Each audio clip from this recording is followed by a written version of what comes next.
So I don't know if I've ever done any videos on my Euphorbia. Um, this one is called blackbird, and Euphorbia is also known as spurge. It's a Mediterranean plant, likes well draining soil, full sun, pretty drought tolerant. They do flower, I think in late spring, and they actually are an evergreen plant, and they come in a wide variety of colors. I have about 5 different varieties, I guess you could say. I have a couple different species. This is, I think this one might be Euphorbia terraceus, but you can see this one is a nice contrast. This doesn't get too much taller than 2 feet, the blackbird, and after they flower you want to cut it back to the growing point. This one I flowered really heavily, so I cut it back very severely. There was almost nothing left, and then it sent up this nice new amount of growth. But you have to be really careful because with Euphorbia they have a very white milky sap, and it is an irritant, so you don't want to get it on your skin. If you get it on your skin, you want to go wash right away. So I always wear gloves, and I tend to wear long sleeves anytime I'm pruning these. So that's blackbird. This one's looking really good right now.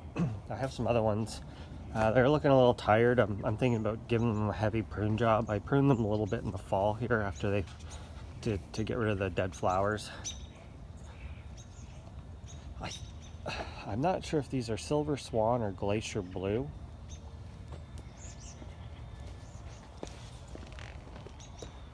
These ones kind of have the reddish stems.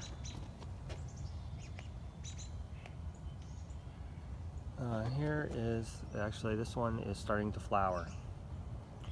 Yeah, I find the wasps really like them, the flowers. So this one's looking pretty full too. And I have another one in the back. I have a couple, Ascot Rainbow, which is a wide variety of colors, yellow, red, kind of a bluish. And another one that looks quite similar to this is called Tasmanian Tiger, and that one is from Hobart. It was just I guess a chance seedling in someone's garden. I haven't had any self-seed. There's another type of Euphorbia called Wolfenii, and that one seeds. But these ones I have not found any little seedlings. But again, anytime you trim these, you got to be really careful. The sap is pretty irritating. And look here, you can see kind of a spent, really dried up spent flower. So what happens is I cut this back, and then this shot up multiple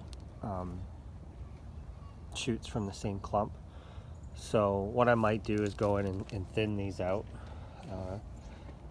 maybe take a third or a quarter of them right back to the ground, and it'll force it to send up new growth. But you can get these in a wide variety of colors, and it's pretty interesting that they are I guess a broadleaf evergreen, because they don't drop their leaves, and you can get a wide variety. These ones are actually quite big, and they do come in different sizes. There's miniature ones, and I think this is about as big as they get. This one's maybe 3 feet in every direction. So you might want to try them in your garden. Just gives a kind of different look to things. So that is spurge, or Mediterranean spurge.